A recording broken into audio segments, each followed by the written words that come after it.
Hello, and this is Thewhiteboatman, and it's that time again. So, Thewhiteboatman presents, wait for it, the Games of the Year 2015.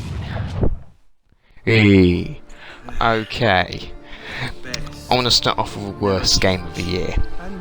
And it's been a whole year since the last one. Feels like more.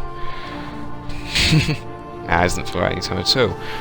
The nominations for worst game of the year are as follows. Evolve. That was a crappy game with 2 season passes.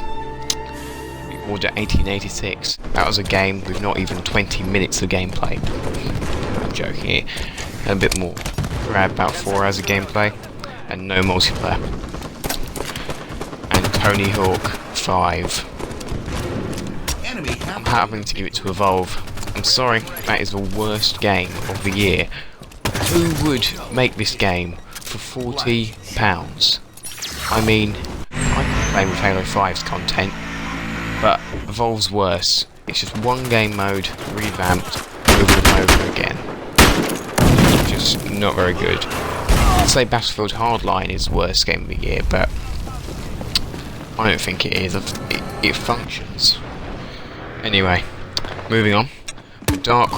I think the dark horse of the year, which if you don't know is the game you don't expect to be good, but is actually really good. And the nominations are Destiny the Taken King. No one ever expected this game you see here to be very good. Well, everyone was saying it was good if they were in the Destiny community, but no one was outside of the Destiny community was expecting very much from it. I was expecting it to be free. Undertale, that's just an indie game. No one's expecting that to amount to anything. Neither did I when I saw it on Steam. And Until Dawn, no one was expecting that to do anything. I'm gonna have to give it to Undertale really. I wasn't expecting it to be as good as it was on PC. I was expecting it to be quite, well, I wasn't expecting anything from it really. I'm not an indie game person. But, I've got my new PC working. If you hear anything in the background, it's probably my new PC. That's okay, and I'm just going to take an intermission to tell you what I haven't uploaded for a month. I've had the tonsils out recently. I've only really recovered enough to talk today. I'm getting this video out as soon as possible. I wanted to make a video about the Assassin's Creed in Egypt rumours, but that didn't turn out too well really. I just couldn't make it in time really, and by the time I was going to make it, everyone had already posted stuff about it, and I don't think the rumours are true anyway. Anyway, moving on. The game with gold of the year, I believe, the best game of gold of the year, which is an Xbox thing, is Assassin's Creed Black Flag. We had some really good ones early on this year, but sort of towards the end of the year we started getting really rubbish games of gold, and February ones have just been announced and they look rubbish, apart from Gears of War 2, which is actually, in my opinion, the only good Gears of War. I have actually played a lot of I played a lot of Gears of War 2 in the past, and I have to admit it's pretty good. Anyway, most disappointing game, hands down, is Halo 5. You're saying gameplay right now. I just was expecting so much more from the campaign than what we got, and the multiplayer, in my opinion, isn't geared up to me, really. It's not my sort of multiplayer. I prefer Star Wars Battlefront, to be honest. Yes, I've said it. Star Wars Battlefront, in my opinion, is better than Halo 5. A lot better. I'm just not a big fan of Halo 5. I don't like the direction they've taken with it. Forge is too hard to use for anyone who's really not a professional forger.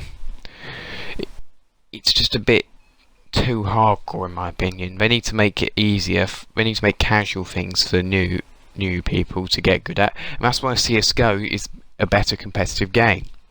But anyway, moving on. Platform of the year is PC, Steam. I didn't think any of the console platforms had anything good to say about it this year, so I thought I'd just do a cop out really and give it to PC, because PC have had some really good games this year. And yeah, remake of the year is, the nominations are Borderlands and Resident Evil, or the Borderlands Handsome Jack collection. I'm going to give it to Resident Evil because it was actually a pretty decent remaster. It added some new things to it, and I think it looked pretty good. I never picked it up really, but neither did I pick up a Borderlands one. This year hasn't had really that many remasters, which is good. We've actually had some good games come out, like Star Wars Battlefront, which isn't even a remaster, even though people want it to be a remaster. But I think the overall best game of the year, I think the nominations are Fallout 4 and Star Wars Battlefront. I'm giving it to Fallout 4, as you see on screen. Yeah, as you see on screen, a glitch, what should I have had? I love the gameplay, the open world is amazing, and the entire game is just, I love it. There's nothing wrong with Fallout 4 apart from a few things, but there's a lot wrong with Battlefront. I mean, The Witcher 3 is good and all, but it doesn't really attract me as a player, because I'm not really a Witcher fan. So sorry if you were expecting Witcher 3, but oh well.